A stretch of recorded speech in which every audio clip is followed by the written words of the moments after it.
हिंदू मान्यता के अनुसार बसंत पंचमी के दिन ही मां सरस्वती का जन्म हुआ था। प्रचलित एक पौराणिक कथा के अनुसार बसंत पंचमी के दिन भगवान ब्रह्मा ने मां सरस्वती की रचना की थी। बसंत पंचमी का दिन शुभ कार्यों के लिए अति उत्तम माना गया है। इस दिन शादी, विवाह, मुंडन, नामकरण, गृह प्रवेश व खरीदारी की जाती है।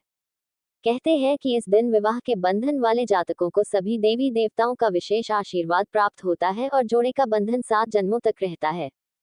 मान्यता है कि बसंत पंचमी के दिन भगवान शिव और माता पार्वती का तिलकोत्सव हुआ था, इसलिए ये दिन शादी के लिए काफी शुभ माना गया है। हिंदू मान्यता के अनुसार बसंत पंचमी के दिन ही मां सरस्वती का जन्म हुआ था।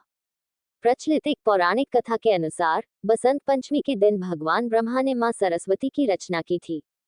ब्रह्मा जी ने एक ऐसी देवी की संरचना की जिनके 4 हाथ थे। एक हाथ में वीणा, दूसरे हाथ में पुस्तक, तीसरे हाथ में माला और चौथा हाथ वर मुद्रा में था। ब्रह्मा जी ने मां सरस्वती को वीणा बजाने के लिए कहा, जिसके बाद संसार की सभी चीजों में स्वर आ गया।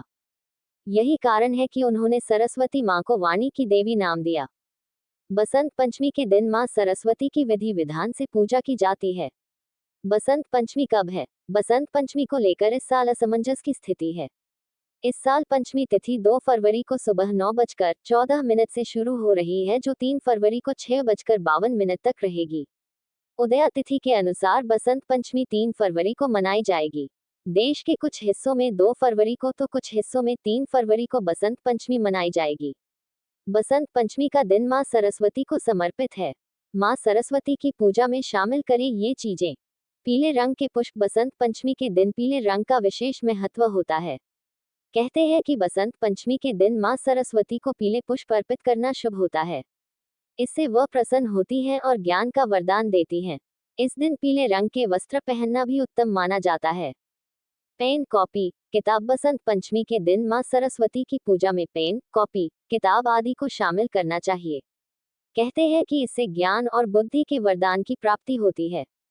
पीले रंग की मिठाई का भोग। मां सरस्वती की पूजा विधि विधान से करने के बाद उन्हें पीले रंग की मिठाई का भोग लगाना चाहिए। ऐसे में मां सरस्वती को बेसन का लड्डू या बूंदी अर्पित की जा सकती है। मां सरस्वती को प्रसन्न करने के लिए खीर या मालपुए का भोग लगाया जा सकता है।